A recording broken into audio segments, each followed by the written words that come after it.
Greetings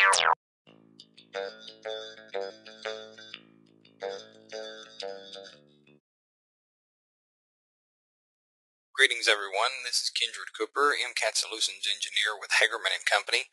Wanted to take just a couple of quick minutes today and cover some 3D quick tips in AutoCAD 3D. There's been a couple of things introduced over the past couple of releases, and I wanted to discuss some of my favorite ones, the ones I find to be most efficient and most powerful to help you.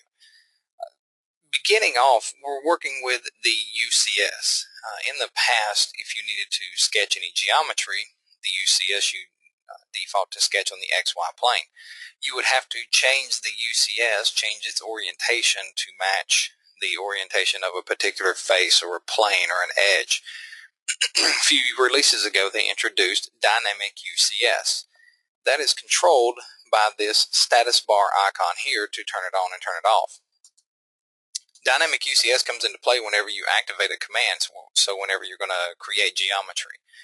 With here, you can see that the crosshairs, the color of each axis on the crosshairs matches the color of the UCS axes. So red for X, green for Y, and the blue for Z. You'll notice when I create a circle and I move my crosshairs on top of an angled face, you can see the colors of the crosshair axes, they change orientation, they change direction. So very quickly, I can sketch that circular profile. Go ahead and create an extrusion from that, and then a Boolean operation to subtract out that geometry. You can create on any of these flat faces, and with Dynamic UCS turned on, you can see how fast I can change the orientation of my UCS just for that one command. So this can help you really speed up how fast you can get a design out the door and create some geometry. The other thing that they introduced a few releases ago is the solid history option. With solid history turned on before you create any Boolean operations, you're able to use the control key, select one of the faces of a shape or an object that you have out there. In this example, the subtraction of the cylinder. With the solid history and I do the control select, I now get a grip at each of the quadrant locations of the circle as well as the center point of the circle. I can use these grips to resize either larger or smaller for that circle.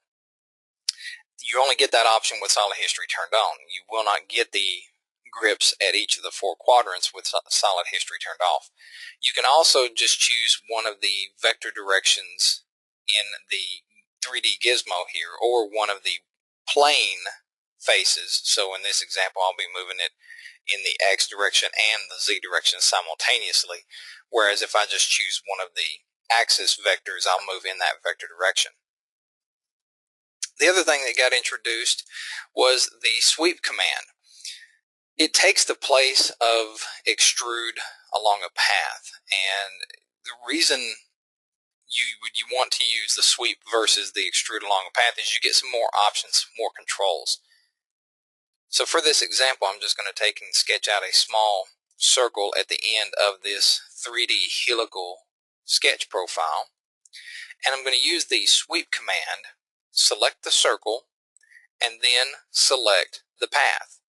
And you'll see when it sweeps the circle profile along that path, it sweeps it true to that path. So it automatically rotated my circle up, even though it wasn't rotated when I sketched it. You can see it's at a sharp angle there. There's another option in that sweep path on whether or not I want to maintain that control. When you right click before you choose the path, you can choose alignment and turn off the default behavior for it to align it perpendicular to the path before the sweep. So when I turn that off and then pick the path, you'll notice I get a different outcome on that spring sweep or on the helical sweep. I get a very thin profile. And recently they've introduced a better way or a more efficient way of creating some of your drawings, some of your drawing views. A lot of us that are familiar with using AutoCAD 3D in the past will probably remember the Solve View and the Solve Draw commands. What they've done recently is introduced on the Annotate ribbon a Drawing Views panel. Just to show you what we have a gear type mechanism here, and I want to make 3 views of this. Using the base view and projected view on the Drawing Views panel, I can quickly create a front base view or a top base view or a side. You can change your representation of that view, the orientation of that view, the style, the scale, the visibility of geometry. So I'll just place the default view that it's giving me here. Go ahead and enter to cycle into the projected view. Notice I didn't have to start the command, I just cycled right into it. And now I'm making a top view of that, and I'll cycle over and make an isometric projection of it. Each of these views can be edited. You can just grip select them to edit them, to move them, to erase them, or double click, and you get your options to change the representation, style, scale, so on and so forth. Or you have an actual edit view command. You can choose what view you want to edit, and those same options come up. If you change any of the model geometry, you will receive a flag down here in the lower right corner saying that you need to update your views, and it's as quick as a simple pull down, either to update a particular view or update all of the views.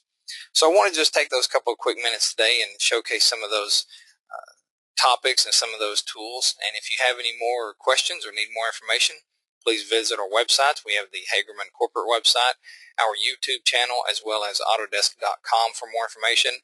And we also have our own MCAD users blog. Thanks for watching.